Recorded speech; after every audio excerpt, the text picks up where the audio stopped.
I'm Sam Shorkey of JackedOnTheBeanstalk.com. How's that for an entrance?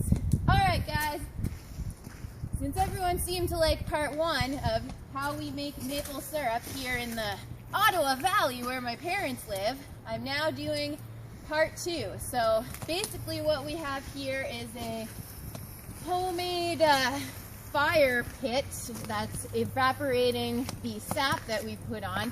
I know I look really sweaty right now. Truth is, I've been slaving over this all day. Now I'm totally full of shit. My mom has been slaving over this all day. I just came from the gym and am now making it look like I did all this work, but actually I did none of this. My mom created this whole thing, and basically we've got the sap boiling here. We've got a nice fire going here. We use cedar slabs for the fire because it gets really hot.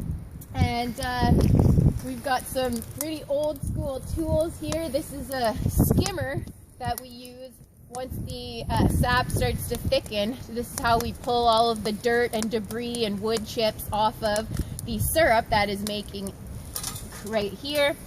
And yeah, as you can see, we've got a nice little amount of sap boiling right now. It's been boiling for about 2 hours already.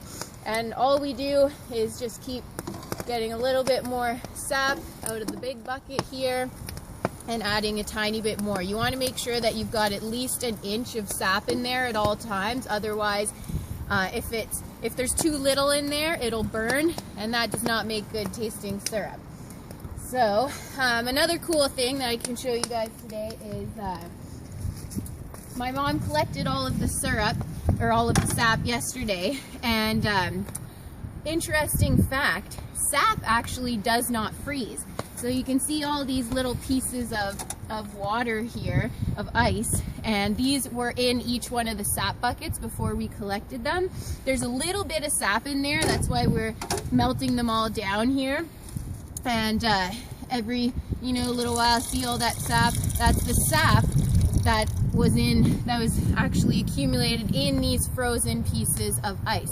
So we really make do with all the resources here and get as much sap out of there as possible so that we can make syrup, because you would not believe the amount of sap we need to collect for the tiniest amount of syrup. It's crazy. It's like 40 gallons to 1 of how much syrup you'll actually get out of 40 gallons of sap. So I think that's it for today. Part 3 will be actually making the syrup. So yeah, that's it. Thanks guys. See you soon.